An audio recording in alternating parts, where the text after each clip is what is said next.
다음번 상승 사이클을 기대하면서 반도체 주식을 사기에 좋은 시기인가요?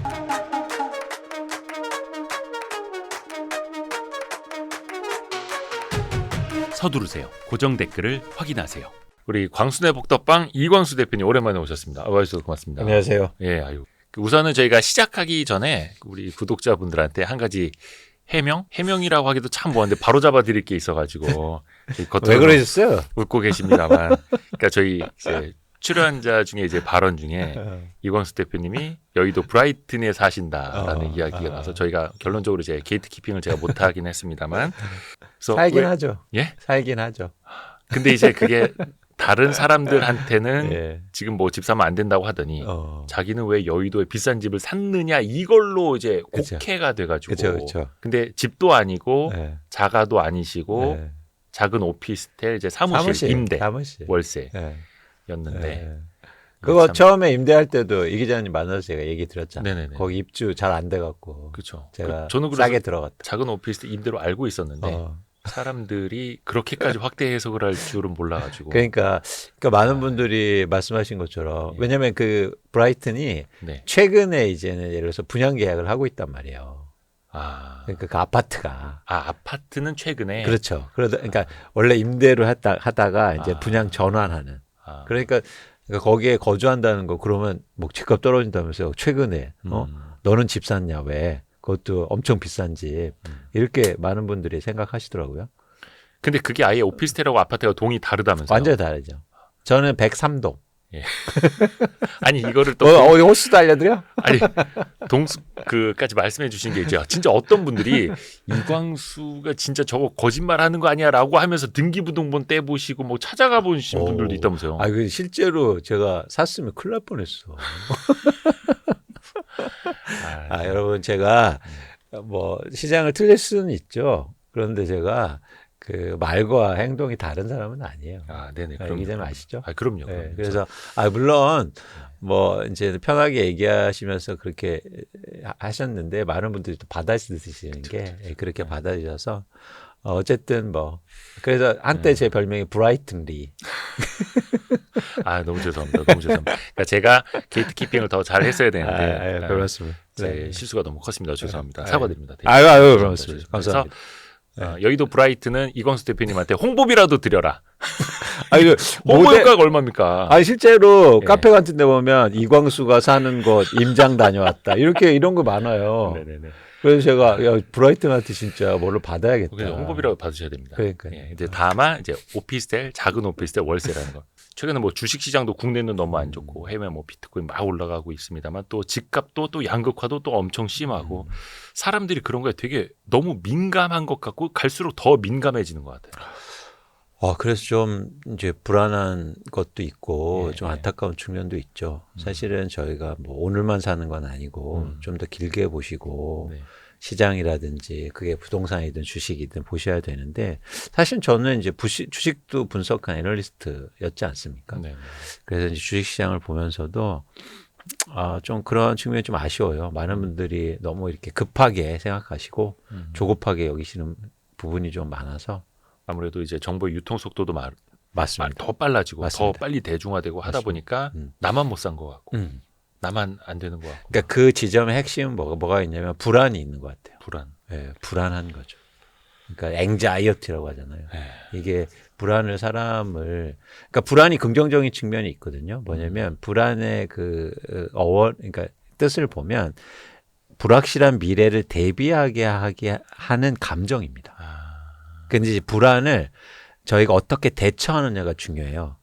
근데 그거를 어떻게 하냐면 worry가 아니고 concern 해야 돼요. 그러니까 갑자기 영어를 단어서 말씀드려서 그렇지만 그러니까 worry는 걱정만 하는 거죠. 그렇죠. 근데 concern은 뭐냐면 구체적인 계획을 갖고 대비하는 거예요. 근데 우리는 너무 불안한 감정으로 해서 걱정만 하고 있다. 그래서 조금 더 많은 분들이 그런 불확실한 미래에 대응하고 또 준비하고 그런 시기로 잘 활용했으면 좋겠다는 제가 간절한 생각을 좀 가져봅니다. 그냥 걱정만 하고 있는 게 아니라 진짜로 미래를 대비하는 계획을 함께하는 준비하고 그런 대비 차원에서. 네. 근데 이제 간혹 그런 이야기도 합니다. 제가 데이터를 찾아보니까 22년 기준으로 네. 전체 전국 2,177만여 가구 중에서 주택 소유 가구가 한 56%, 네. 1,223만 가구 정도고 무주택 가구 수가 954만 가구더라고요. 네. 꽤 많습니다. 네. 근데 그런 말 있지 않습니까? 무주택자는 기회가 와도 집을 안 사는 사람들이 많다. 아예 집을 안 사려고 하는 사람들도 꽤 많다라는 것. 네. 혹시 공감을 하시나요? 그렇죠. 근데 무주택자 분들이 그러니까 크게는 세 부류로 구분할 수 있거든요. 네. 첫 번째는 뭐냐면 불가능한 내 집 마련이 아예 불가능한 그리고 이제 여력에 있는데 예를 들어서 언제 시점이라든지 이런 걸 고민하는 분 무주택자가 있고 그리고 마지막으로는 말씀하셨듯이 아예 그냥 나는 그 집을 소유하는 것보다 임차하겠다 이렇게 생각하시는 분이 있는 거죠. 그래서 이렇게 구분할 수는 있는데, 그러니까 결국에는 그러면 저희가 두 번째 말씀드린 그러네요. 이게 무주택자인데 내가 살 계획도 있고 사고 싶은데 사실 이런 분들이 어떻게 행동해야 되느냐 얘기를 하는 거지. 네. 아예 나는 난 집 살 마음도 없고 한국의 부동산 가격이 폭락할 것 같아. 사실 이렇게 생각하시면 굳이 시장을 보실 필요는 없는 거죠. 그렇죠. 예를 들어서 주식 부자 중에서도 집이 없으신 분들도 꽤 계시고요. 그렇죠. 그리고 아예 집을 살 뭐라 해야 될까? 재정적인 준비가 아예 불가능하신 분들은 국가에서 임대주택이라든지 맞습니다. 이런 쪽으로 이제 제도적으로 가야 되는 거고 맞습니다. 중요한 거는 그 중간에 있는 여력은 있지만 혹은 대출 좀 계획은 받으면 있는데, 되지만 고민하시는 그렇죠. 분들. 그렇죠. 근데 이분들이 가장 또 예민할 수밖에 없는 거잖아요. 맞습니다. 그런 분들이 고민도 많고 또 불안하기도 하고 시장이 어떻게 변할까에 대해서 이제는 생각도 많으신데 사실은 굉장히 좀 안타까운 측면 하나 있어요. 어떤? 한번 생각해 보시자는 네. 거죠. 뭐냐면 이제 2024년 4월부터 거의 한 9월까지 네. 서울 아파트 가격이 크게 올랐는데 네. 불과 2년 전만 해도 집값이 크게 하락했단 말이죠. 네. 근데 하락할 때는 서울 아파트 거래량이 1,000건이 안 돼요. 그리고 이렇게 다시 오르니까 막 9천 건이 넘거든요. 네. 네. 이 얘기는 무슨 얘기냐면 집값이 오를 때만 집을 산다는 거예요. 집값이 떨어지면 안 사고. 그렇죠. 네. 주식이랑 똑같죠. 그렇죠. 주식도 저 떨어지기만 해봐라. 삼성전자 5만 원만 와봐라 그랬는데 안 막상 사. 오면 못 사죠. 안 사자. 예. 더 떨어질까 봐. 예. 두려워하는 거죠. 예. 그러니까 근데 부동산은 약간 반대의 그런 감정이 있어요. 뭐냐면 아파트 가격이 떨어지면 더 떨어질 것을 기대하면서 안 삽니다. 기대. 그냥 막이나 두려움. 저 손대면 큰일 나겠다 이게 아니라. 그렇죠. 더 싸져라. 그렇죠. 아이고 저거 더 빠져야지. 2015년도 가격이 얼마였는데 그때까지 빠져야지. 폭락해야지. 그래야 나 살 거야. 이런 거죠. 그러니까 주식하고 약간 다른 감정이 있어요. 주식은 더 떨어질까 봐 두려워서 못 못 사는 사는데. 거고. 그런데 반대로요. 주식은 오를 때 예. 어떤 감정을 갖고 있습니까? 더 오를 것으로 기대하면서 사죠. 그렇죠. 근데 부동산은요. 오를 때요. 더 오를까 봐 불안해서 사요. 이게 미묘한 게 좀 다르네. 이게 주식하고 부동산 같이 하시는 분들은 아마 공감을 좀 하실 텐데. 너무 맞네. 이렇게 생각하실 수 있는데 저는 사실은 같이 했기 때문에 제가 그걸 구별할 수 있습니다. 이 감정이 좀 달라요. 그래서 부동산은 행동을 그래서 결정지어요. 잘 보시면 네네네. 가격이 떨어질 때는 더 떨어질 걸 기대하잖아요. 예. 그러면 어떤 행동이 나옵니까? 잠시만요. 제가 적고 있는데 딴 생각했어요. 네. 자꾸 브라이튼 생각하지 마시고 브라이튼 브라이튼은 홍보몰에. 이제 잊으세요. 네네네. 자, 네.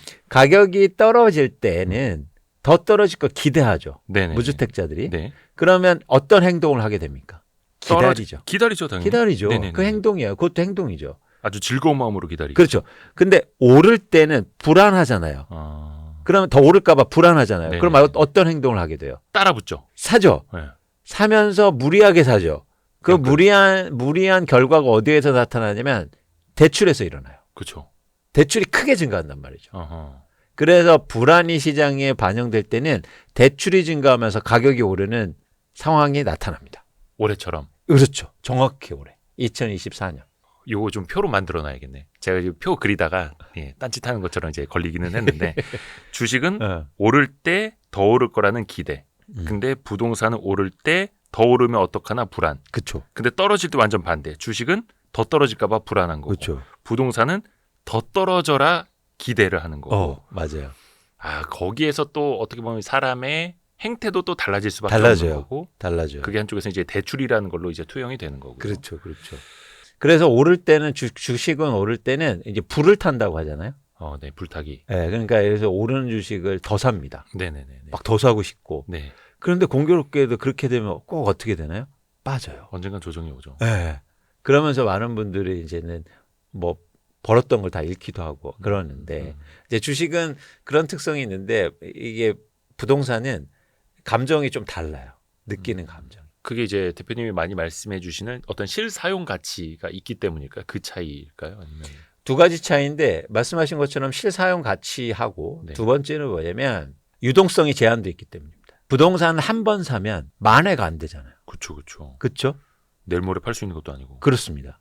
그렇기 때문에 감정이 다르게 나타나죠. 근데 부동산은 한 번 사도 사실은 만회할 수 있잖아요.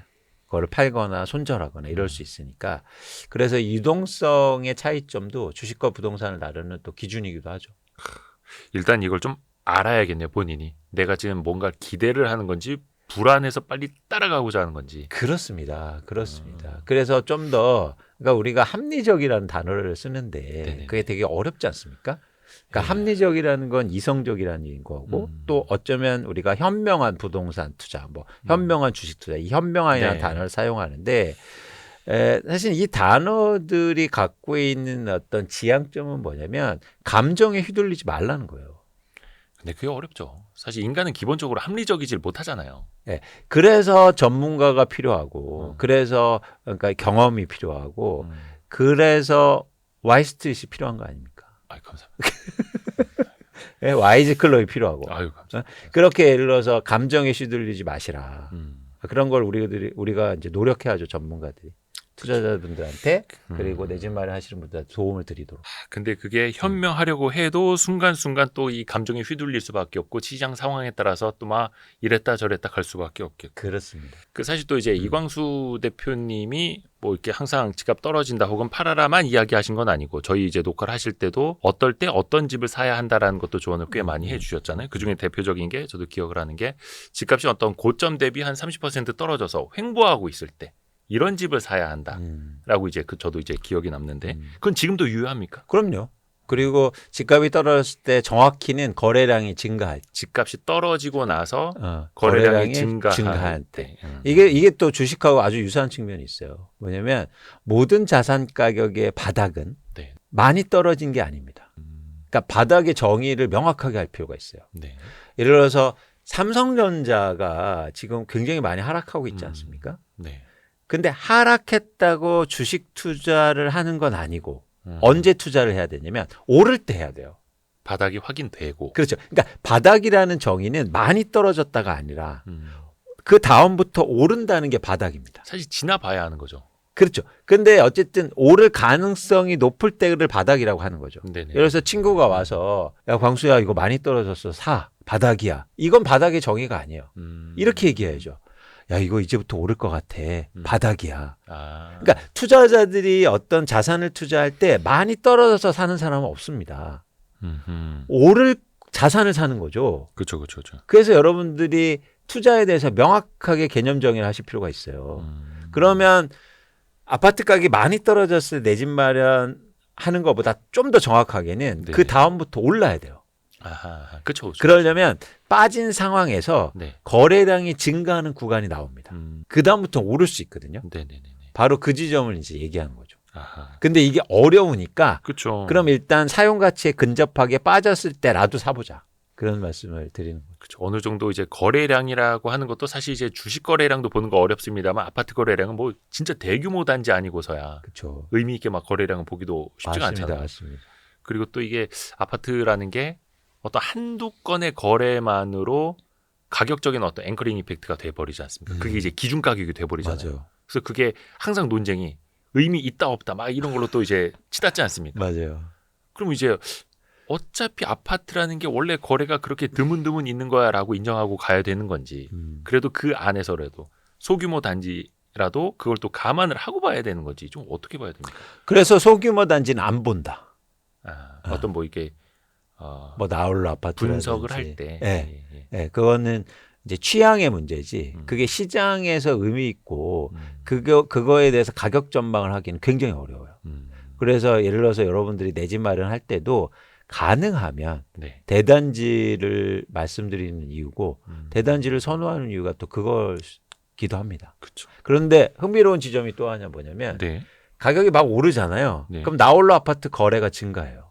아, 그래요. 네. 상대적으로 가격이 덜 오르니까 그걸 사는 거죠. 아, 어느 정도 대단지가 먼저 오르고 난 다음에. 그렇죠. 아, 그러니까 전형적으로 최근에 나타난 현상인데 음. 그러면은 그게 지금 막 또 가격을 올려가면 사지 않습니까? 그럼 그거 나중에 팔고 싶어도 못 판다는 거죠. 거래량 자체가 드무니까. 사줄 사람이 없으니까. 그래서 아까 그 실사용 가치와 함께 말씀해 주신 게 유동성이 제한된다. 그렇죠. 예, 그것도 또 그렇죠. 감안을 할 필요가 네. 있는 거고. 그러면 이제 고점 대비 한 30% 빠진 다음에 거래량이 좀 늘어나고 이제 오를 집을 네. 찾아야 되는데 네. 만약에 하락한 뒤에 반등하지 못한 집이라면 예를 들어서 올해 한 봄부터 여름 사이에 오르지 못한 집이면 그거는 이제 단적으로 물론 이제 이걸 완전히 이제 정의를 내릴 수는 없겠습니다만 가격 전망이 좋지는 못한 집이다라고 봐도 될까요? 그럴 수는 있는데요. 제가 이게 100%는 아니지만 네네네. 90% 이상은 어느 순간 그런 부동산도 반드시 상승해요. 그게 사용 가치가 있기 때문에. 그러니까 지금은 못 오르지만 시간이 지나면 그것도 오르는 구간이 나온다. 그래서 예를 들어서 그건 결정해야죠. 예를 들어서 막 서울 집값이 이렇게 다시 올랐는데 다 빠진 데도 있지 않습니까? 네네네. 이런 데가 시간이 걸리겠지만 오를 수 있다고 저는 보는 거예요. 그러니까 그 예전에 이렇게 공식 아닌 공식으로는 응. 강남권 먼저 오르고 마용성 오르고 도노강 오르고 저기 뭐야 경기권 오르고 뭐 이렇게 지금 퍼졌잖아요. 그다음에 지방 오르고. 근데 올해는 서울 일부만 오르고 끝. 맞아. 어떻게 될까 이후에는? 그리고 이제 서울이 떨어지는 거예요. 다. 그건 이유가 있어요. 아 달라요. 어떤? 네. 과거에 그렇게 패턴을 갖고 움직였던 이유는 시장에 실수요와 함께 투자 수요가 있었기 때문입니다. 아하 지방까지 집 사러 가고. 그렇죠. 예를 들어서 노도강도 막 사고 네네. 투자 수요가 몰리고 갭 투자가 막 몰렸을 때는 시장이 퍼져요. 그 상승세가. 네네. 그죠? 네. 근데 지금 일시적으로 실수요가 몰려서 집을 살 때는 일시적인 지역만 오르고 특히 실거주 가치가 좋은 지역만 오르고 다시 떨어지는 거죠. 확산되지 못하고. 더더욱이 다주택자 같은 경우 이제 취득세 문턱이 너무 높아졌기 때문에 지금은 거의 뭐 다주택자는 더 살 수도 없는 환경. 맞습니다. 이라고 그리고 하고. 다주택자가 집을 너무 많이 갖고 있어요. 그게 해소되지 않으면 안 됩니다. 그럼 지방 같은 경우에도 결국은 실수요자들이 움직이는 시장이 된 거고 실수요자들이 올리더라도 올려야 가격 강세가 나타나는 맞습니다. 그런 거예요. 맞습니다. 그러니까 예전이랑 확실히 좀 패턴이랄까? 이게 패턴도 이제 어폐가 좀 있을 텐데 사실 좀 다르다 시장이. 수요가 어떤 수요가 시장의 변동 원인인가가 다른 과거에는 말씀드렸듯이 투자나 투기 수요였다면 지금은 실수요이기 때문에 지속 가능성이 떨어진다는 겁니다. 야, 근데 이게 또 서울만 놓고 보면 그렇습니다만 실수요자들이 그렇게 엄청나게 뛰어들어서 또 가격을 또 그렇게 올려버릴지 어떻게 알았겠습니까? 몰랐죠. 그리고 사실 그런 측면에서 더 위험한 거예요. 왜냐하면 실수요는 정해져 있거든요. 그 실수요자들이 앞에 지금 너무 많이 샀기 때문에 남아있는 실수요자들이 많지 않아요. 그러니까 이제 대출을 규제하다 보니까 완전 시장은 동결. 이제 그 지점에 대해서 꼭 아셔야 돼요. 네네. 그러니까 네. 이게 잘 생각해 보시라고요. 네네. 지금 이제 많은 논란들이, 많은 논의들이 대부분 전문가나 언론 네. 그리고 뭐 각종 협회 이런 데서 이제 얘기하는 게 네네. 대출 규제 때문에 거래가 안 되고 시장이 위축됐다 이거잖아요. 아닌가요? 아닙니다. 그래요. 네, 이거는 상식적으로 생각해서도 아니에요, 여러분. 잘 생각해 보세요. 집을 살려는 마음이 먼저입니까? 대출이 먼저입니까? 마음이 먼저죠. 당연하죠. 대출은 수단이고. 그죠? 그러니까 무슨 얘기냐면 대출 해준다고 해서 나 집 사야지? 대출 안 해준다고 해서 나 집 안 사야지가 아니에요. 먼저 내가 집을 살려는 마음이 생기고 의지가 생긴 다음에 대출을 알아보잖아요. 지금은 이런 의지의 수요, 즉 실수요가 시장에서 줄고 있기 때문에 대출이 감소하는 거예요. 왜 이 말씀을 드리냐면 예를 들어서 문재인 정부 때 9억 이상의 아파트에 대출이 안 됩니다. 네네네. 근데 가격이 올랐잖아요. 왜 올랐을까요? 물론 현금 부자도 있는 거고. 아니죠. 있던 집 팔아서 살 수도 있고. 아니죠. 뭐냐면 실제로 대출 규제가 된다고 해도 마음이 막 생기니까 각종 대출을 받고 여기저기 받고 주식 마이너스 팔고 막 대출 끌어오고. 이래서 올린 거예요. 그리고 투자자들이 막 시장에 몰리면서. 그러니까 사실은 지금은 일시적으로 수요가 증가해서 대출도 증가했지만 네네네. 실수요가 감소하고 있기 때문에 대출도 줄어드는 거예요. 어떻게 보면은 이제 촉매제는 될 수 있는 거잖아요. 촉매제는 될 수 있는데 그러니까 사실 뭐 실수요자들 그 마음을 뭐 집값이 올라간다 그러면 아까 말씀해 주신 것처럼 불안해서 계속 올라타려고 하는데 대출 규제를 하면서 그 실수요자들도 불안한 수요는 조금은 이제 잡아줄 수 있는 그렇죠. 그럴 수는 있겠네요. 근데 잘 보시면 지금 대출 규제의 본질은 뭐냐면 총량 규제가 아니거든요. 예를 들어서 스트레스 DSR 조금 적용하는 거하고 네. 금리 조금 올리는 거고 네네. 그리고 다주택자 규제예요. 네. 시장의 변동 원인은 무주택자들이라든지 갈아타기 수요의 수요 증가였다고요. 총량 규제, 예를 들어서 LTV나 DTI 규제가 직접적으로 이루어지지 않으면 사실은 대출을 막을 방법이 없어요. 의지만 있으면. 그러니까 지금 예를 들어서 뭐 고소득자라든지 DSR 충분히 나오는 사람 입장에서 대출을 받을 수는 있죠. 뭐 그렇죠. 금리가 높아서 문제지. 그렇죠. 은행들도 대출을 안 해드립니다가 아니라 가상금리로 막 펑펑펑펑 올려버려서 문턱을 높게 만드는 그렇죠. 거고. 그러니까 지금은 집을 사고 싶어 하는 사람들이 줄고 있는 게 가장 큰 원인이지 시장에. 단순한 대출 규제 때문에 이루어지는 시장 변화는 아니다. 왜 이게 논리 구조를 잘 판단해야 되냐면 예. 대출 규제 때문에 시장이 위축됐다고 보면 대출을 풀어주면 다시 시장이 살아날 거냐. 이렇게 되는 거잖아요. 전 불가능하다. 그거를 기다리는 사람들도 있지 않을까 아닌가? 집을 갖고 있는 사람들은 기대하겠죠. 집값이 오르길 희망하는. 그렇죠. 그렇죠. 그러니까 예를 들어서 지금 대출 규제가 저는 다시 풀려도 막 대출을 다시 막 총량 규제를 풀어주는 거하고 또 별도의 얘기고 예를 들어서 지금 창구지도라고 하는 거잖아요. 창구지도가 풀려도 집값이 살아나기 힘들다. 왜냐하면 집을 살려는 유효 수요 자체가 줄어들었고 그리고 살려는 마음도 감소했다라고 판단하는 겁니다. 그러니까 선후관계, 그러니까 원인 인과관계에 대해서 저희가 잘 파악하실 필요가 있다. 시장을 분석할 때. 물론 이제 여러 가지를 다 종합적으로 봐야겠습니다만 창구지도가 풀리더라도 그러니까 24년 봄 여름 같은 장세가 다시 나타나려면 어떻게 보면 이제 조건이 똑같다면은 똑같은 결과가 나올 수도 있을까? 또 아닌가? 또 아니, 조건이 똑같다고 해서 된다는 똑같은 거죠. 결과 안 나올 수는 된다는 없을까? 거죠. 없죠. 불가능합니다. 그래서 지금은 여러분들이 선후관계에 대해서 생각하실 필요가 있다. 자꾸 대출 규제 얘기를 하는데 대출 규제가 근본적인 원인은 아니고 시장에서 살만한 유효 수요가 감소했다. 그 유효 수요를 이제 감소시키는 아니면 이제 미래의 과도한 수요를 현재로 끌어오는 걸 좀 막기 위해서라도 막 계속 공급은 늘려야 되는데 근데 공급을 늘리는데도 시간이 너무 걸리잖아요. 그러니까 예를 들어서 미래의 수요, 집을 살까 말까 고민하는 사람을 당장 사도록 유인하는 거는 효과가 빠르죠. 근데 한 5년 뒤, 10년 뒤에 공급되는 주택을 당장 내일 모레 공급할 수는 없죠. 그러다 보니까 이 미스매치가 계속 나타나는 것 아닌가 그거는 미스매치 말씀하신 게 핵심이에요. 그 미스매치는 계속돼 왔다고요. 그렇죠. 일시적인 변동 원인이 아니에요. 갑자기 2024년도에 공급이 부족합니까? 집이? 왜요? 전쟁 났어요? 아니잖아요. 그러니까 자꾸 이 얘기를 한다는 거죠. 뭐냐면 지속된 현상 보고 일시적인 변화 요인을 설명하려고 그래요. 그러니까 갑자기 2024년도에 집값 왜 올랐습니까? 말하면 주택 공급이 부족하잖아요. 아니에요. 주택 공급 원래 부족했어요. 네. 근데 그럼 2022년도에 왜 집값이 빠졌냐고요. 그때도 집이 갑자기 많았습니까? 그때도 말씀해 주신 게 다주택자들의 매물이 또 이제 공급이 된다. 그렇죠. 그러니까 단기적으로 집값을 결정하는 건 매도 물량이고 매도 물량이 시장에 많이 증가하면 아무리 건설사들이 집을 안 지어도 집값은 하락할 수밖에 없다는 거예요. 그리고 우리가 주목하는 건 네. 10년, 20년의 집값 전망이 아니다. 그렇잖아요. 네네네. 그럼 왜 이런 얘기를 하고 있습니까? 예를 들어서 우리가 내 집 마련을 그럼 언제 할 거냐? 내년이냐 내후년이냐 3년 후냐? 네네. 그리고 내년이냐 내후년에 집값이 어떻게 될 거냐? 이 얘기를 하고 있는 거잖아요. 그렇죠. 근데 왜 여기서 장기적인 공급 부족 얘기를 왜 하고 있냐고. 그게 또 사람의 심리를 막 움직여요. 아니요. 그 심리는 계속돼 왔다고요. 말씀드렸잖아요. 공급이 풍족해. 이렇게 하는 사람이 어디 있습니까? 예를 들어볼게요. 네. 2009년도에 집값이 올랐는데 빠지다가 서울의 아파트가 2009년도에 서울의 입주 물량이 10,000가구밖에 안 됐어요. 예.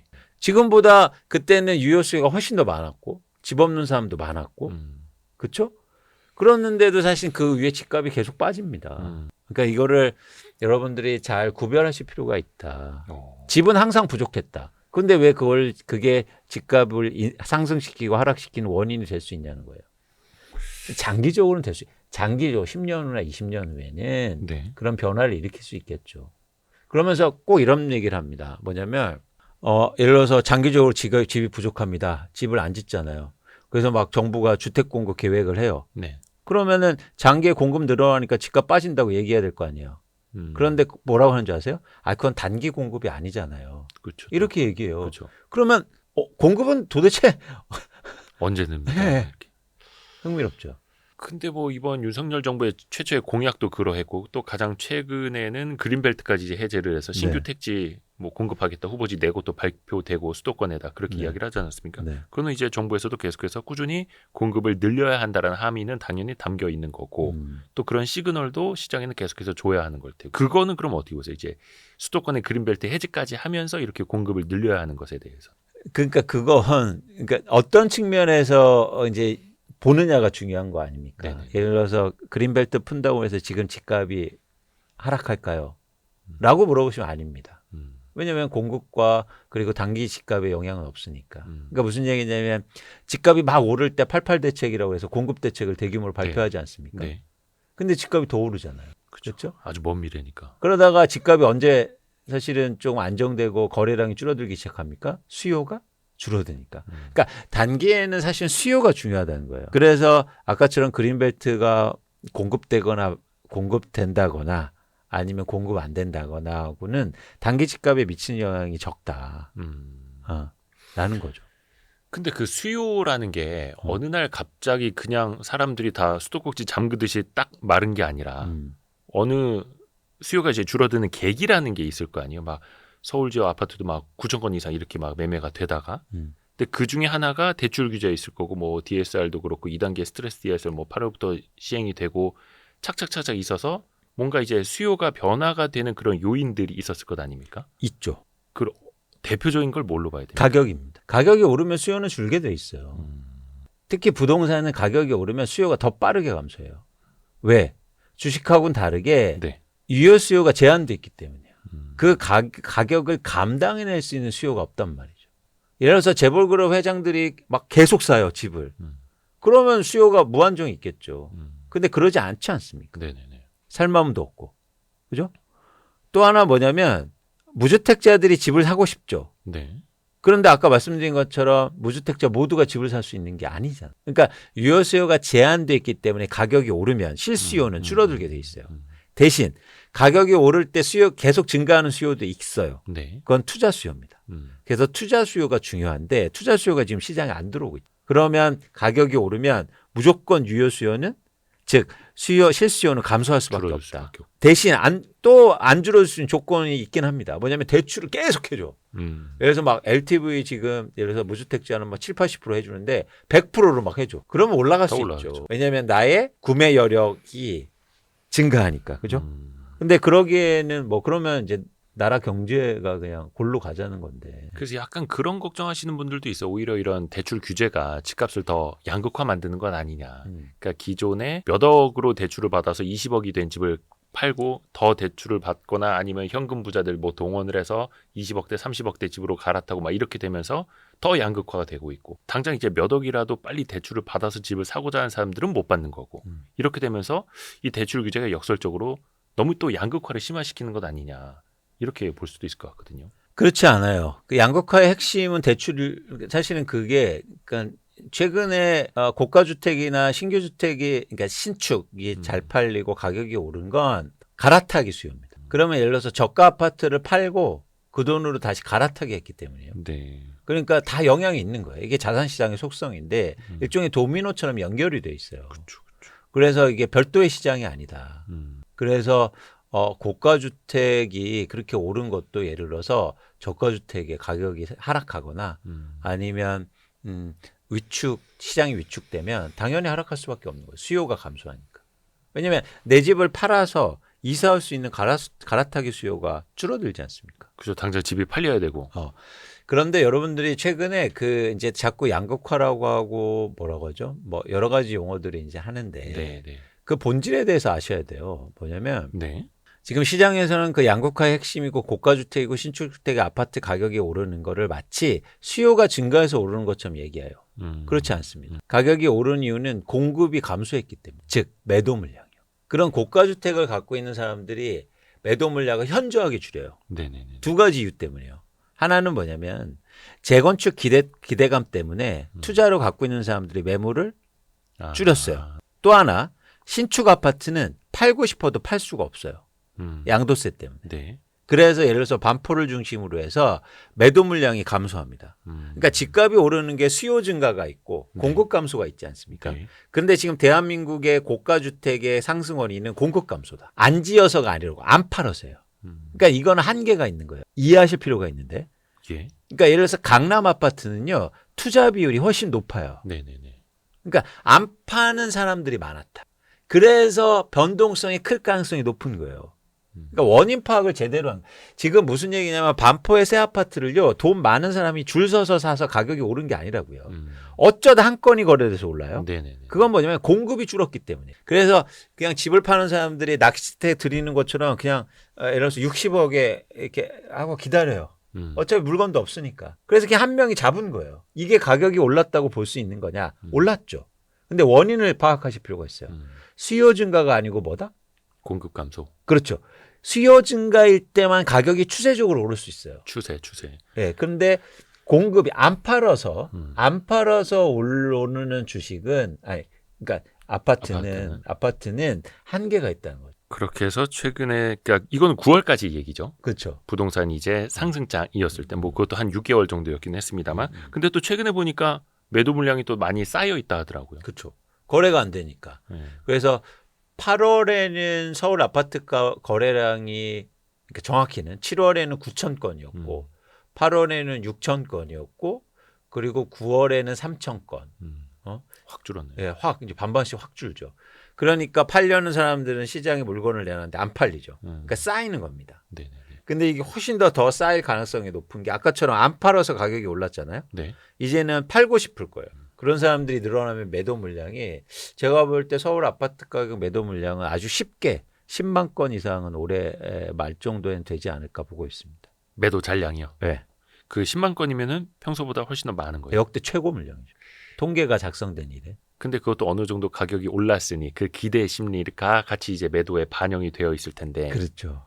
중요한 건 또 그 가격에 팔 수 있을 것이냐. 못 팔죠. 근데 매도 물량이 많으면 조금씩 싸게라도 내려놔야 또 거래가 될 테고요. 그렇죠. 그래서 모두가 이제는 팔려고 이제 내놓기 시작하는데 내놓을 때는 항상 제가 계속 말씀드리면 호가를 올리지 않습니까?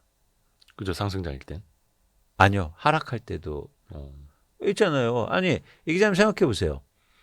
내가 10억짜리 아파트를 갖고 있는데 최근에 거래된 게 10억 원이에요. 네. 그런데 내놓을 때 얼마로 내놓겠습니까? 10억 이하로는 안 내놓죠. 그렇죠. 그래서 매물이 증가할 때는 호가가 올라요. 근데 우리나라 가격 지수에 네. 발표되는 가격 지수들 있잖아요. 뭐 매주마다 발표되는 게 그게 호가 기준이에요. 거래가 안 되면. 호가도 반영이 되죠. 네, 그러면 어떻게 되냐면 호가가 증가할 때 그 가격 지수가 올라요. 그래서 시장은 안 좋은데 봐봐 지표는 오르잖아. 이런 식의 잘못된 판단을 내릴 수가 있어요. 그런데 그렇게 올라는 매물을 내놓는 아파트가 거래가 안 되면 어떻게 되겠습니까? 이제는 부동산에 가서 사장님 왜 이렇게 집 보는 사람이 없어? 아니 요즘 손님이 없어요. 사장님 그 가격에는 안 팔릴 것 같은데 그러면 어떻게 5천 내려볼까? 이런 일단 배신자들이 나타나죠. 일단 뭐 급하면 그렇게 해서라도 뭐 팔아야죠. 뭐 그렇죠. 어떻게. 그리고 급한 마음이 아주 공교롭게도 이게 아주 주식하고 아주 유사한 게 생겨요. 뭐냐면 네. 예를 들어서 내가 5억 원의 아파트를 사면 네네네. 10억으로 올랐어요. 네. 그러면 돈을 5억 번 거 아닙니까? 네. 그러다 9억으로 떨어졌어요. 그래도 4억 번 거잖아요. 네네네. 근데 그렇게 안 생각해요. 전고점. 1억 손실을 봤다고 생각해요. 주식해서 그러잖아요. 그죠. 항상. 그러면서 어떤 생각이 드냐면 손실의 고통이 훨씬 크거든. 그러면 손실하니까 빨리 팔고 싶어요. 내가 4억을 번 것보다 고점 대비 1억 내려온 게 더 아프게 생각되는 거죠. 그러니까 이게 빨리 떨어지긴 빨리 팔고 싶어요. 이런 마음이 더 커요, 부동산은. 그래서 공교롭게도 가격 떨어지면 왜 물량 걷어내고 기다려야 되잖아요. 네. 근데 배신자들이 꼭 나타나. 그래서 가격이 크게 떨어지는 이유예요. 그 배신자라는 표현은 이제 그 커뮤니티 용어. 그죠. 그 입주민들 사이에서 그러니까 봤을 집을 때 갖고 배신자라는. 있는 분들 예. 입장에서는. 약간 근데 그런 생각도 듭니다. 왜 이제 집값이 올라갈수록 거기에 이제 부수적으로 올라가는 비용들이 있지 않습니까? 취득세라든지 거래 수수료라든지 그것도 같이 이제 비례해서 가기 때문에 그것 때문에라도 더 거래가 더 어려워질 수도 있지 않을까라는 생각도 하거든요. 물론 이제 그거는 큰 건 아니고 뭐 0. 몇 %이긴 합니다만 그러지는 않을까요? 그러니까 뭐 투자자 입장에서요? 그렇죠. 투자자가 됐든 실수요자가 됐든 실수요자에게는 그거는 큰 허들은 아닐까요? 그렇죠. 뭐 크게 허들은 될 수 없고, 근데 이제는 아까도 이제 잠깐 말씀하셨는데 일단 투자자들이 지금 예를 들어서 투기과열지구에서 취득세가 8% 이상 내야 되거든요. 네. 그러니까 2주택 이상을 살 때는. 네. 그러니까 투자자들이 그런 부담을 많이 느끼는 거고, 또 하나 이제는 집을 팔 때는 사실은 이익에 우선된 거지 세금을 그렇게 무서워하진 않아요. 속성상. 우선은 이익이 먼저. 그렇죠, 그렇죠. 음. 그래서 집값 상승에 기대감이 있으면 네. 아무리 보유세를 올려도 팔지 않습니다. 반대로 보유세가 아무리 낮아도 집값 하락이 될 것 같으면 어떻게 되겠어요? 팔겠죠. 팔죠. 그러니까 지금의 논의들이 예를 들어서 집을 갖고 있는 사람들이 안 판다는 거예요. 네네. 왜? 보유세도 낮고 그렇기 때문에 부담이 없다. 갖고 있는 게 아니에요. 전세 가격이 올라서 예를 들어 집을 안 팔 거라는 거 아니에요. 전세 가격이 아무리 올라도 집값이 떨어질 것 같으면 파는 거예요. 네. 그러니까 중요한 건 그래서 첫 번째는 가격. 그렇죠. 가격 전망. 부터 봐야 되는 거. 네. 가격 전망. 그 반대로 그러면은 시장이 좀 지금은 좀 그래도 얼어붙고 있으니까 그러다가 가격이 또 떨어지면은 또 다시 이제 수요가 증가할 수도 그렇죠. 있을까요? 예. 실수요가 그러니까 들어오죠. 계속 그게 왜냐하면 반복될 수 사용하려는. 실사용 가치가 있으니까요. 그렇죠. 그러면은 앞에서도 잠깐 말씀해 주셨습니다만 일단은 대한민국 부동산 시장은 특히 아파트는 실수요자 중심으로 계속해서 만들어져 왔고, 그러니까 최근은 다주택자 규제 이후에 네네. 앞으로도 이거는 변할 수 없는 요인이니까 정책이 막 바뀌지 않는 이상은. 그런데 아까 말씀드린 것처럼 가격이 빠지면 실수요자들이 들어오긴 해요. 근데 더 많이 들어온 건 투자 수요예요. 아, 가격이 더 많이 빠지면 그렇죠. 취득세 뭐 중과 이런 걸 감안하고서라도 하더라도 그게 이제 어느 지점이냐가 그쵸. 문제인 거네요. 그때가 진짜 바닥이죠. 그러니까 실수요자뿐만 아니라 투자 수요가 들어올 때. 저는 내년에 일부 지방에서 그런 현상이 나타날 것으로 봐요. 아, 이제 못 올라서 아직까지도 떨어지고 있는 지역. 그렇죠. 그런 지역에 실수요와 함께 투자 수요가 들어간다. 실수요와 함께 투자 수요까지. 네. 그러면 이제는 서울의 아파트 가격이 떨어지는데 지방은 오르는 거죠. 이런 전망하는 분들이 없으시겠지만 네네네. 저는 그런 전망을 하고 있습니다. 원체 이제 뭐 앞에서도 양극화 이야기를 했습니다만 서울 집값과 지방의 집값이 너무 벌어지고 있고 지방 내에서도 또 그 핵심 도심 지역하고 또 약간 외곽하고 또 벌어지고 있잖아요. 그 격차가 그럼 점점 더 커지는데 어느 순간부터는 들어온다. 반대로 이제 반대로 서울은 집값 떨어지고 네. 지방은 서서히 회복. 근데 그 정확히 뭐 앞에서도 바닥에 대해서 이야기해 주셨습니다만 지금은 알 수 없는 바닥이고 그럼 그때 가면 이 신호라는 게 결국 거래량으로 네, 거래량이 증가하는. 이거는 이제 조금 더 지역에서 싼 집을 사려는 분들은 조금 유심히 볼 필요가 있으시죠. 그렇죠. 그래서 예를 들어서 지방 같은데 일부 지역에서 지금 가격은 많이 빠졌는데 거래량이 추세적으로 증가하는 지역이 나타나고 있어요. 근데 그게 이제 추세적일 거냐를 좀 살펴볼 필요가 있는데 네. 예를 들어서 세종시 같은 경우에 최근에 가격이 많이 빠졌는데 거래량이 이제 조금씩 증가하고 있거든요. 그런 지역을 이제 눈여겨서 한번 보는 거죠. 그리고 또 이 정책에 대해서도 또 이제 논의를 좀 해보고 싶은데요. 사실 이게 집값이라는 게 그냥 시장의 수요와 공급만으로 가도 이거는 예측하기도 어려운데 거기에다가 예상하지 못했던 정책들이 이제 얹어지지 않습니까? 네. 예를 들어서 뭐 규제가 될 수도 있는 거고, 뭐 아까 창구지도 은행 창구지도가 될 수도 있는 거고, 그래서 더 어려운 것 같습니다. 그게 일례로 지금 기준금리는 미국이건 한국이건 인하 추세인데 대출 금리는 상승하고 있는 이런 상황. 이거는 어떻게 지속 가능하다고 보세요? 이게 굉장히 좀 이례적인 상황이잖아요. 그렇죠. 그렇기 때문에 저희가 예측할 수 없는 거를 예측하려고 하면 안 돼요. 그리고 본질에 대해서 좀 충실하실 필요가 있는데 많은 사람들이 막 금리 인하된다고 그래서 집값 상승을 얘기했잖아요. 네. 그런데 예상되지 안 되지 않습니까? 우리가 금리 인하가 집값을 올리는 게 아니고 네네네. 금리 인하로 인해서 수요가 증가해야 집값이 상승하잖아요. 네. 그렇죠? 그 중간 관계가 있지 않습니까? 네. 이 중간 단계를 사실은 예측하기가 어렵다는 거죠. 그래서 사실 제가 볼 때 그러니까 이렇게 금리 인하되면 부동산 가격 오르고 금리 인상되면 부동산 가격 빠지고 이렇게 일률적으로 생각하면 안 된다. 그리고 아까도 이제 금리가 어떻게 될 건가 여쭤봤는데 물어보셨는데 제가 그걸 어떻게 합니까? 연준 의장도 잘 모르는데. 그래서 우리가 예측할 수 없는 걸 예측하려고 전 하진 않아요. 그래서 제가 집값을 전망할 때 금리 전망이 안 들어가는 이유. 제가 어때 금리 인하될 것 같아서 집값 오르고요. 금리 인상될 것 같아서 집값 내립니다. 제가 이런 얘기 한 적이 없어요. 저는 수요와 공급을 얘기하고 그리고 현재를 파악해서 미래를 전망할 뿐입니다. 그 말인즉슨 앞에서도 이제 가격이 중요하다고 말씀해 주셨는데 맞아요. 가격이 많이 내려가 있으면 금리가 어느 정도 좀 부담이 되더라도 사람들은 대출을 받아서 집을 살 수 있다. 그렇죠. 핵심은 그거예요. 그래서 금리가 중요한 게 아니라 가장 중요한 건 프라이스죠. 그래서 역설적으로 금리가 오를 때, 금리가 높을 때 집을 사야 돼요. 사람들은 근데 반대로 얘기하죠. 금리가 낮을 때 집을 사라고. 그때는 이제 많이들 또 사고 싶죠. 아까 그 어떻게 보면 이제 고민하는 수요를 좀 움직이게 하는 요인이 또 되기는 하고요. 금리가 그렇죠. 낮으니까. 그러니까 사실은 이게 돈 벌기가 힘든 걸 수도 있어요. 그러니까 예를 들어서 금리가 막 올라서 집값이 떨어진 게 중요합니까? 아니면 금리가 낮았는데 집값이 높은 게 중요한 겁니까? 집값이 낮은 게 좋죠. 그렇죠. 아니 금리가 예를 들어서 2% 3%포인트 낮아졌다고 그래서 매달 예를 들어서 많게 뭐 한 200만 원씩 이자 비용 절약한다고 생각해 볼게요. 근데 집값은 1억 뭐 2억 빠질 수도 있잖아요. 네네네. 200만 원 그렇게 이자 비용 덜 내서 1억 비싸게 주면 그게 무슨 의미가 있습니까? 근데 200만 원 더 내고 2억 싸게 사면 더 의미가 있잖아요. 그렇죠. 그러니까 금리가 중요한 게 아니고 가격이 훨씬 더 중요한 거다. 근데 이게 금리는 일단은 이제 예측 불가. 근데 이제 가격이라는 것도 예측하기는 어렵습니다만 또 한 번 그런 시장을 기다릴 수 있는 시장이 올 거라고. 그렇죠. 그렇죠. 그리고 금리보다는 조금 더 예측한 범위 안에 들어올 수 있다. 수요와 공급을 통해서. 근데 그거는 지금은 앞에서도 말씀하신 것처럼 수요가 어느 정도 좀 줄고 있는 상황이고 줄고 있죠. 그다음에 공급은 증가하고 있고. 그럼 오히려 이제 가격이 어떻게 되는 게 이제 중요하다고 계속 이제 먼저 말씀해 주세요. 네. 그건 이제 바닥에다 깔고 그럼 오히려 창구지도 때문에 금리가 올라갔고 어찌됐든 간에 수요가 줄었고 공급 매물은 쌓여 있는 이 상황이 그럼 역설적으로 집 사긴 좋은 때입니까? 그렇죠. 그렇죠. 어. 그렇죠. 이래서 집값이 떨어지면 예. 네. 아 거기다가 가격까지 떨어지면 떨어져야죠. 그냥 그 조건보다도 그렇게 만들어지고 현상인데 이게 그러니까 전형적으로 집값이 하락하기 전의 모습이거든요. 수요는 줄고 매물이 처음에 증가할 때. 근데 매물이 증가할 때 제가 말씀드렸죠. 집값은 바로 안 빠진다고. 그렇죠.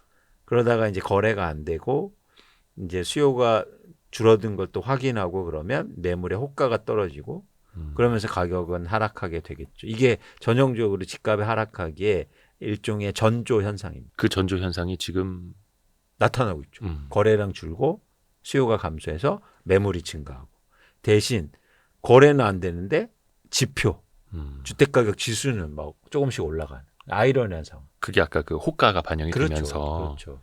그러면 약간 이런 것도 하나의 방법입니까? 급매물 나오면 연락 주세요. 싼 그것도 거. 좋은데 그게 일반적으로 접근하기가 좀 어려운 방법이기도 해요. 네. 그런데 저는 앞으로 올 시장은 금매가 많아질 것 같거든요. 그렇게 예측합니다. 그러면 내 집 마련하기 훨씬 더 편한 시장이 온다. 그건 어떤 좀 확률적인 겁니까? 예를 들어서 매물이 많이 쌓여 있으면 그 중에 급매 나온다. 그렇죠. 그러니까 매물이 적을 때 금매를 잡는 것보다 매물이 많을 때 금매가 물건이 그렇죠, 훨씬 많잖아요. 확률적으로. 네. 해서 근데 최근에 2022년도에 집값이 빠질 때는 매물이 많지 않은데 집값이 빠졌어요. 그렇기 때문에 금매를 잡기가 힘들었어요. 그런데 앞으로는 금매라는 것을 금매가 많이 증가하는 그런 시장을 예상하고 있습니다. 해서 그거는 물론 이제 파는 사람들의 이유는 뭐 다 다를 수는 있겠습니다만 어찌 됐든 간에 양적으로 매물이 쌓여 있는 게 잠재적인 수요자 입장에서는 이제 가격 중심으로 보면 된다. 거래량과. 그렇죠.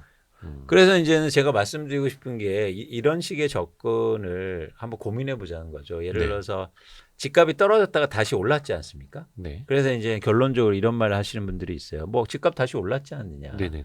집은 언제나 사면 좋다. 고통도 2년 오래 못 간다 뭐 이렇게. 예. 아니 집값이 떨어질 때 샀으면 더 좋잖아요. 그렇죠. 저희가 더 좋은 걸 하려고 하는 거 아니에요? 네. 왜 그냥 똑같이 하려면 뭐하러 그냥 아무 때나 사고 뭐 고민 없이 하면 되는데. 그러니까 시장 상황을 봤을 때 그런 상황이 더 올 가능성이 있기 때문에 그러면 오히려 집값이 하락했을 때 내 집 마련하는 게 더 좋지 않느냐 말씀을 드린 겁니다. 요거는 근데 그게 참 역설적으로 어떻게 보면은 금리가 높은 지금이 약간 앞으로 올 또 시장이 가격만 좀 떨어져 준다면. 그렇죠. 그렇죠. 근데 그 기준에 대해서도 뭐 지난번 출연하셨을 때 여러 차례 이제 보여주셨습니다만 이제 사람들의 눈높이는 이제 지역에 따라 다릅니다. 막 신고가 경신한 지역도 있고 전고 좀 다 온 지역도 있고 어느 좀 회복 못한 지역도 있고 그러면 신고가를 기록을 했거나 전고점에 가 있는 지역도 그보다는 또 빠져야 잠재적인 수요자들 눈에는 또 들어올 테고요. 그렇죠. 그것도 이제 뭐 고점 대비 한 30% 빠진 상태에서 거래량이 늘어날 때 요거는 말씀해 주셨는데 그거는 사실 좀 2024년 봄 여름 그랬었을까요? 그 기준으로? 아니요. 그런 기준은 사실은 최근에는 안 왔고요. 예. 2012년, 13년, 10년 전에. 그러니까 그런 시장이 자주 오지 않아요. 그러니까 24년 그 부동산 특히 이제 서울 지역 올랐던 시장은 거래량이 뜨문 빵빵빵 그치. 올랐던 거고. 네. 그러면은 향후에도 혹시나 이제 또 거래량 적게 또 집값이 움직일 수도 있는 것 아니겠습니까? 가능성이 있죠. 그런데 이제 그렇게 되면 제가 볼 때 장기 불황에 빠지거든요. 예를 들어서 집값이 빠졌는데도 거래가 안 되잖아요. 예. 그러면 이번에는 장기 불황으로 빠질 가능성이 좀 커 보여요. 집값이 빠졌는데도 거래가 안 되면 그럼 계속 빠진다. 그러니까 실수요자들이 집값 더 빠지길 기다리면서 기대하고 있는 그런 시장. 그런데 이제 집을 갖고 있는 사람들은 계속 팔고. 그런데 뭐 거기까지는 제가 보고 있지는 않고 이번에 집값이 하락하고 하면 하락폭이 좀 클 거고 네. 하락하는 물건이 많아질 거고 그렇게 되면 다시 거래량이 증가하지 않을까 생각하고 있습니다.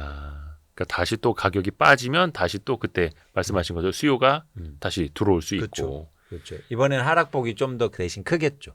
하락폭이 클 거라고 보시는 이유는 그럼 어떤 거예요? 전보다. 매물이 증가하기 때문이에요. 전에는 가격이 하락하면 매물이 줄어들었어요. 근데 또 그 매물이 줄어든다라는 게 거래가 되거나 매물을 걷어들여야 되는 거잖아요.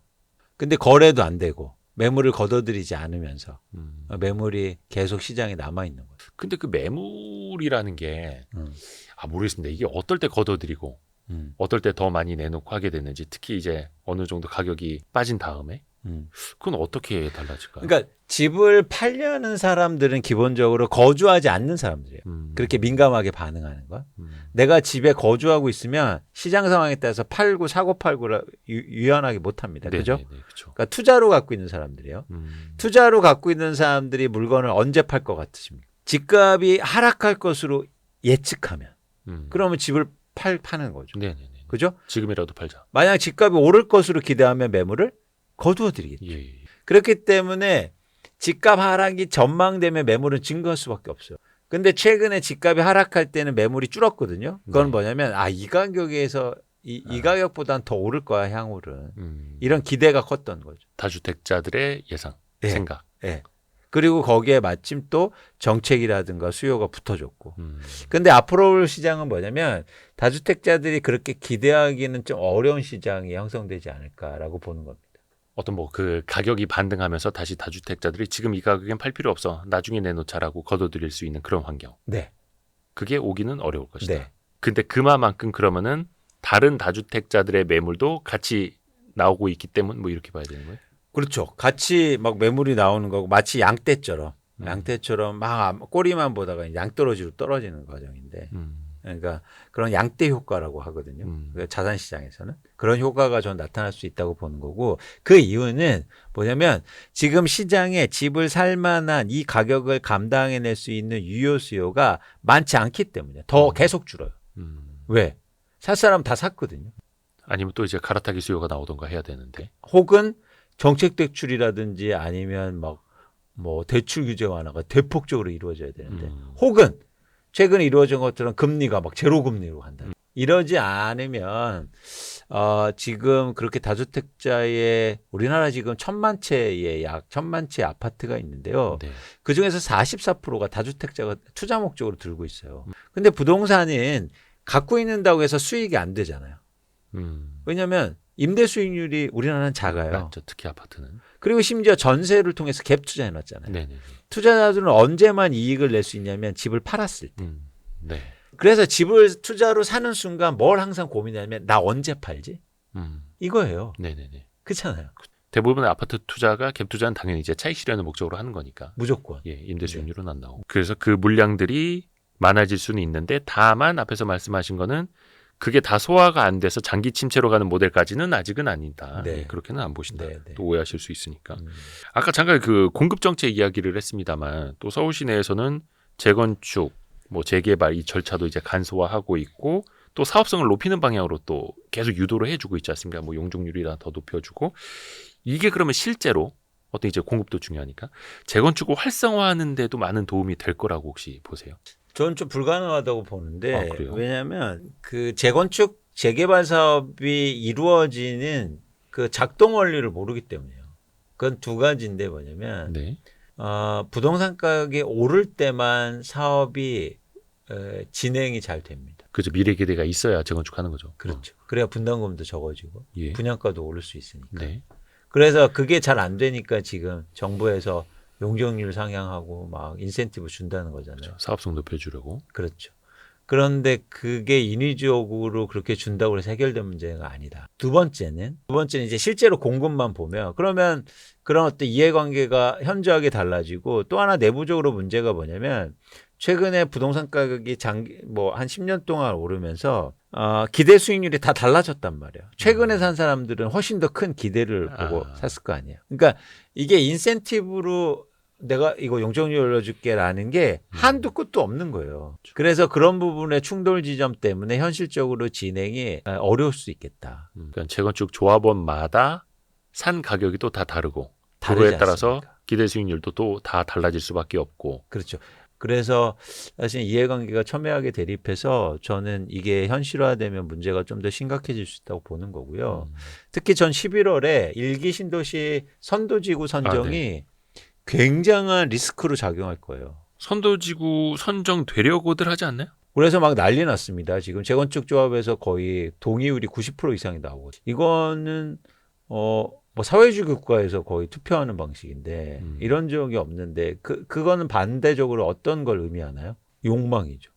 진짜 되고 싶다. 그럼 반대는 뭐가 됐나요? 안 되면요. 그 실망감이 얼마나 크겠어요. 그래서 지금 일기 신도시의 선도지구 선정이 전체의 10%밖에 되지 않아요. 그럼 나머지 90%는 어떻게 될까요? 일단 다음 기회에 이렇게 되는 거죠. 근데 일기 신도시의 1차에서 된다고 그래도 지금 이주 문제 등에서 쉽지 않은 문제다. 그렇죠. 원체. 그러면 그걸 보고 해서 2차까지 기다리겠습니까? 근데 또 안 할 수는 없잖아요. 원체 이제 노후된 아파트들이고 주변은 이제 1차 뭐 선도지구에 선정이 돼서 재건축 들어가는데 에이 우리는 하지 말자. 이 집에서 계속 살자. 그러니까 이런 방식으로는 안 된다는 거예요. 방식에. 그러니까 모두 다 하자고 하면 안 된다. 그러면은 어떻게 선도지구에 선정이 될 수 있는 거는 전체 신청 그 아파트의 한 10%밖에 안 되는 거고. 네. 그렇다고 해서 이거를 또 안 할 수도 없는 거고. 네. 또 그러면은 방식을 바꿔야 되는데 어찌 됐든 간에 재건축의 속도는 또 높이려고 정부에서도 하고 있는 거고 이쪽의 니즈는 또 있는 거고요. 그렇죠. 그러니까 이게 시장에 맡겨놔야 돼요. 이렇게 정부가 개입하는 순간 시장 원리가 작동이 안 되잖아요. 그러니까 너무 빨리 재건축을 시키려고 하는 것도 그렇죠. 그래서 지금 일단 우선 말씀드리고 싶은 건 뭐냐면 그게 어떻게 해야 되는지 방법은 다시 말씀드리고 중요한 건 이게 선도지구가 선정되면 일기 신도시 가격이 크게 하락할 수 있습니다. 선정 이후에 된 곳과 안 된 곳? 그렇죠. 근데 90%가 안 되잖아요. 그러면 가격 오르는 게 많을까요? 떨어지는 게 많을까요? 떨어진 곳이, 그러니까 선도지구에서 떨어진 곳이 많으면 그 가격이 떨어지는 것도 많을 것이다. 그렇죠. 그리고 이미 선정된 곳은 어느 정도 가격이 반영됐기 때문에 그러니까 오르는 것보다 떨어지는 지역이 훨씬 많을 거고. 이게 약간 그런 겁니까? 예를 들어서 선도지구 선정에서 떨어져서 그 다음번을 기다려야 하는 건 다음 달에 바로 시행되는 것도 아니고 다다음 달에 바로 되는 것도 아니고 시차가 원체 이제 길어지니 그렇죠. 시간에 따른 비용?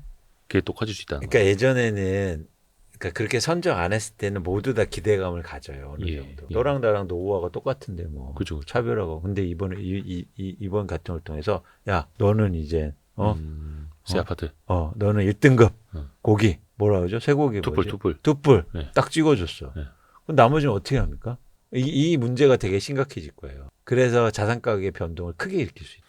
그게 굉장히 큰 리스크예요, 지금. 제가 볼 때. 그래서 오히려 지금 정부에서는 일기 신도시 재건축의 혜택을 통해서 일기 신도시 뭐 자산 가격도 올리고 재건축도 하려고 했는데 오히려 부작용을 크게 일으킬 수 있다. 요거는 그 11월에 얼마 안 남은 거네요, 그러면. 얼마 안 남았죠. 네. 일기 신도시 그 선도지구 선정 이후에 또 그 시장의 변화를 또 한번 봐야겠네요. 그렇죠. 그래서 여러분들이 제가 이걸 말씀드리는 이유가 그래서 뭐 위험해요. 뭐 그 얘기도 되지만 이제 기회일 수 있다는 거예요. 아, 그렇게 또 가격이 떨어지고 나면 그렇죠. 그러니까 사람들은 10%만 볼 거예요.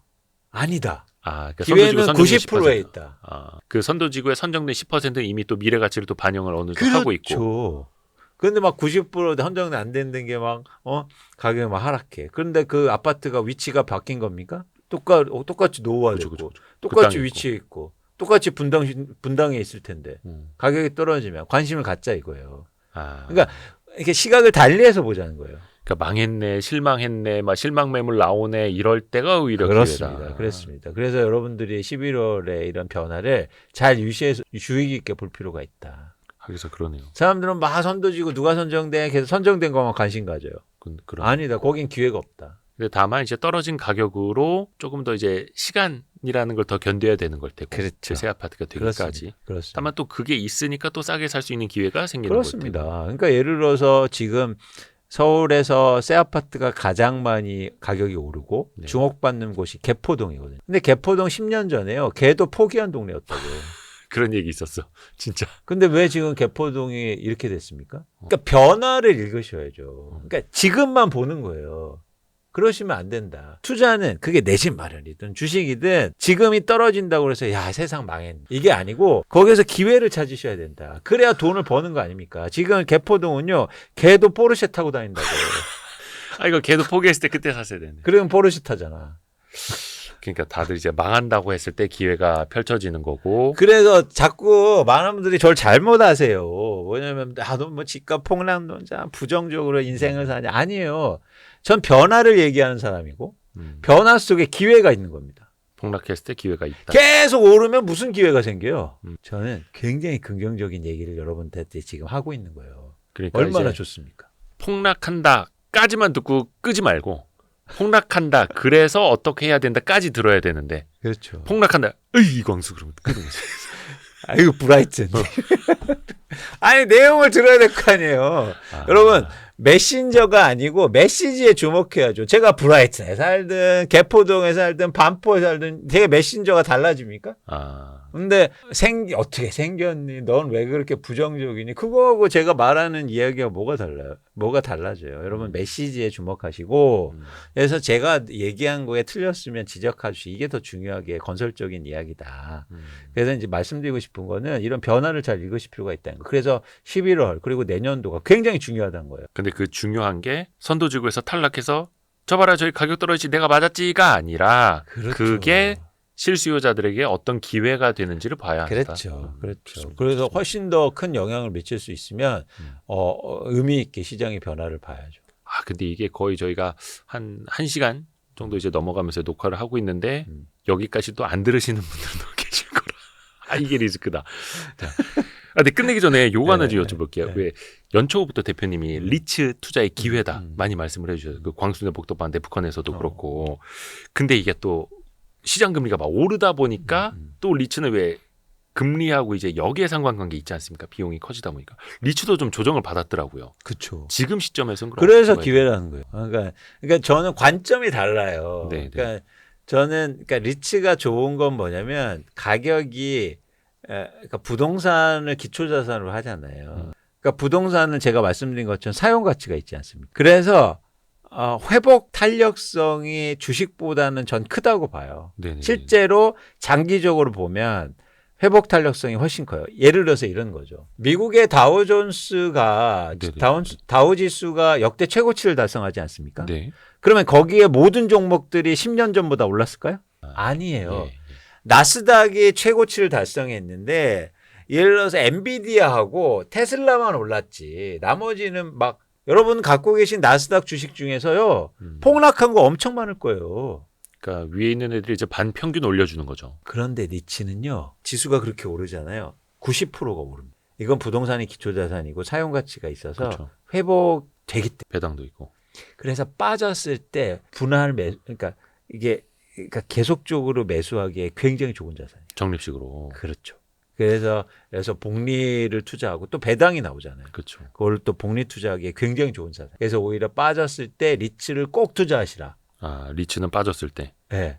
그래야지 이제 기대 배당 수익률도 높아지는 건데 또 이게 리츠 주가가 빠지는 이유 중에 하나가 금리가 올라가지고 수익성이 안 좋으니까 배당이 줄어들 수 있다. 또 이 논리도 통하잖아요. 아니요. 가격 빠지는 게 중요하다고요. 싸게 살 수 있어요. 네. 그래서 말씀드린 것처럼 주식시장에 막 좋고 주가가 오를 때가 아니라 리츠는 주가가 많이 빠졌을 때 주식처럼 하시면 안 된다. 부동산처럼 해야 된다. 그렇죠. 그러니까 사실 리츠도 금리 때문에 그 리츠의 수익성이 안 좋아져서 배당이 줄어드는 것보다 리츠라는 주가가 떨어지는 게 훨씬 더 빠르고 깊죠.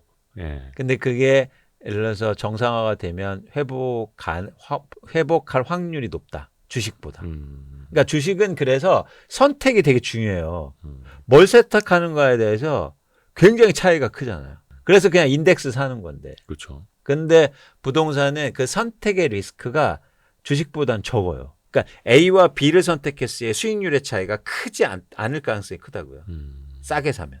그래서 저는 오히려 부동산이 가치 투자가 가능하다고 보고 사용 가치가 있으니까. 그리고 그 중간 접점에 있는 게 리츠이고. 그렇죠. 그래서 오히려 지금 막 금리가 좀 불안하고 이미 고금리 때문에 리츠가 많이 주가가 하락한 상황 속에서 네, 그렇죠. 지금 막 이렇게 변동성이 좀 커지고 있는데 오히려 이때가 리츠를 조금 더 관심 있게 보시는 게 좋지 않느냐 생각하는 겁니다. 그러니까 사실 이제 주식 투자를 액티브하게 하시는 분들은 리츠를 별로 안 좋아하시죠. 그렇죠. 그러니까 그러니까 주식 투자도 제가 이제 고민해 봤는데 사실은 더 많은 분들이 맨날 모니터에서 주식 투자하시지 않잖아요. 일도 하셔야 되고 네. 일상생활도 하셔야 되고 그렇죠. 그러니까 우리가 이제 괴리가 약간 있어요. 뭐냐면 예를 들어서 여러분들이 유튜브에 나오고 뭐 펀드 매니저건 애널리스트건 종일 앉아서 주식만 보는 사람들이에요. 그런 사람들의 관점에서 얘기하는 주식 투자와 그리고 일반적인 관점에서 얘기하는 주식 투자 방법이 다를 수 있다는 거예요. 그걸 여러분들이 인식하시는. 그래서 그러니까 주식은 선택이 많잖아요. 나의 여건에 맞는 주식을 선택하는 게 맞아요. 예를 들어서 제가 요즘 바이오주가 엄청 좋지 않습니까? 네. 바이오주 대응이 돼요? 일하면서? 매일 주가가 막 분마다 막 이렇게 변하는데 안 된다는 거예요. 그러니까 지금 전업 투자자분들은 대응할 수 있죠. 네네네. 근데 더 많은 분들은 그래서 바이오가 어려운 거예요. 그러면 나의 상황에 맞서 바이오가 좋을 수는 있지만 내가 거기에 대응할 수 없다면 사실 그거보다도 나의 상황에 맞는 투자를 오히려 방법을 고민하시는 게 좀 맞다는 생각이죠. 그래서 그 부동산을 하나의 투자 대상으로 싸서 투자를 하고 또 수익으로 배당도 하는 그 리츠. 그죠. 그러니까 그 중간에. 그래서 제가 요즘은 투자하는 방식은 뭐냐면 예를 들어서 지출을 줄여가면서 이 리츠를 계속 사자. 적립식으로. 싸졌을 때. 그러니까 사실 이게 리츠도 한때 많이 이제 주가가 빠지면서 배당 수익률이 엄청 올라갈 때가 있거든요. 근데 그때는 또 무서워서 못 사요. 아까 맞아요. 그 주식과 부동산의 속성 이제 설명을 해주신 것처럼 맞아요. 손이 안 나갑니다. 맞아요. 그러니까 우리나라도 리츠도 좋을 때가 뭐냐면 주가 오를 때 막 주식처럼 막 따라 샀거든요. 그때 살 걸. 근데 그거보다도 오히려 지금 잘 보면 오히려 투자 기회가 더 있지 않을까 보는 겁니다. 그리고 배당이 나오니까 복리 투자가 가능한 거예요. 다만 뭐 리츠라고 해서 뭐 이렇게 다 안전한 것도 아니고 이것도 원금 손실의 가능성이 있고 최종 투자 판단 그럼- 여러분이 또 네, 직접 그 하셔야 대신 되는 겁니다. 투자 방법으로 이 리스크를 해지할 수 있다는 게 저는 가장 큰 장점이에요. 그러니까 주가 전망은 불확실하죠. 네네네. 근데 투자하는 방식은 제가 결정할 수 있어요. 그렇죠, 그렇죠. 그러면 조금 더 이런 불확실성 시대에는 조금 더 여러분들이 투자할 때 비중을 좀 높여갈 필요가 있겠다는 생각을 해보는 거예요. 참고로 그 얼마 전에 그 리츠 회사들이 합동으로 그 IR도 했었더라고요. 그거는 이제 저희 잠깐 뒤집었다. 이게 잠깐 광고 좀 광고하려는 의도는 아니었습니다. 노다지 IR로 들어오시면은 거기에 리츠 회사들 IR한 내용들 다 모아놨습니다. 너무 좋다. 그러니까 예. 리츠 회사의 IR을 한번 여러분들이 보셨으면 좋겠어요. 그리고 그 IR 자료집은 굳이 또 이제 노다지 IR로트가 아니더라도 이건 유료니까 그 리츠 회사 홈페이지 들어가서 보시면 PDF 파일 다 있습니다. 그러니까 뭐 보시고 공부하세요. 그게 진짜 중요한 게 뭐냐면, 그러니까 이게 일반 주식회사하고 달라요. 네. 그러니까 주식회사는 사업을 하죠. 네네. 그렇기 때문에 비즈니스 차원에서는 변동성이 커요. 그죠? 갑자기 반도체 업황이 안 좋으면 내가 계획한 대로 안 되잖아요. 네네네. 그런데 리츠는 부동산을 운영하잖아요. 그러니까 조달금리나 이런 걸 컨트롤할 수는 없지만 임대 수익은 고정돼 있잖아요. 그렇죠. 그러면 그런 것들을 파악해서 내가 예측 가능한 것들이 많다고요. 그렇죠. 자료를 보면. 그렇죠. 그러니까 저희가 IR 탐방을 할 때 막 주가가 오르고 회사 가면 막 블럼핑을 해요. 막 우리 회사 뭐 엄청 좋고 막. 근데 그게 다 관련해지 어렵지 않습니까? 그래서 일반인들이 IR 노트를 보기 힘들 수도 있어요. 그렇죠. 그런데 리츠는 여러분들이 그런 객관적인 자료들을 보면서 예측 가능한 숫자들이 많다.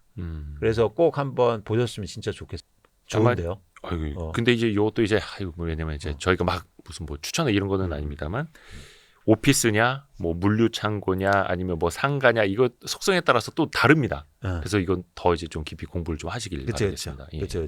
왜냐면 또 어디 막 공실 나고 있는데 막 그 좋다고 그냥 사지면 안 되고. 근데 그래서 분석을 하시는. 그런 게 이제 IR 자료에 있으니까. 그쵸. 여러분들이 잘 분석하시고 보시고 그리고 또 이해하기 쉬워요. 공실 뭐 어렵습니까? 임대료가 뭐 어려워요? 용어들, 막 부동산 반도체 용어들. HBM 뭐 뭐야 이거 뭐 하이 밴드 뭐 이거 알아야 되고 어렵잖아요. 네네. 근데 부동산은 간단해요. 야 임차인이 누구야? 쿠팡이야. 그럼 몇 년 동안 임대해서 10년. 그러면 물가 오르면 임대료 몇 프로씩 올라? 이거 이해 못하는 사람 다 대부분 이해하죠. 그래서 쉽다. 그래서 리츠는 주식처럼이 아니라 부동산처럼 투자하는 게 맞다. 좋습니다. 예. 네. 이렇게 시계를 자주 보세요. 아 죄송합니다. 급히 가셔야 되는 거죠. 뒤에 또 스케줄이 있으셔가지고 마음 같아서는 더 오래 하고 싶습니다만 브라이튼에 대한 오해는 좀 이제 브라이튼 가야 돼서 오피스텔, 자꾸 놀려먹어야지. 오피스텔 그렇습니다. 우리 광순의 복덕방 이건수 대표님 함께해 주셔서 너무 감사드립니다. 고맙습니다. 고맙습니다. 다음번 상승 사이클을 기대하면서 반도체 주식을 사기에 좋은 시기인가요?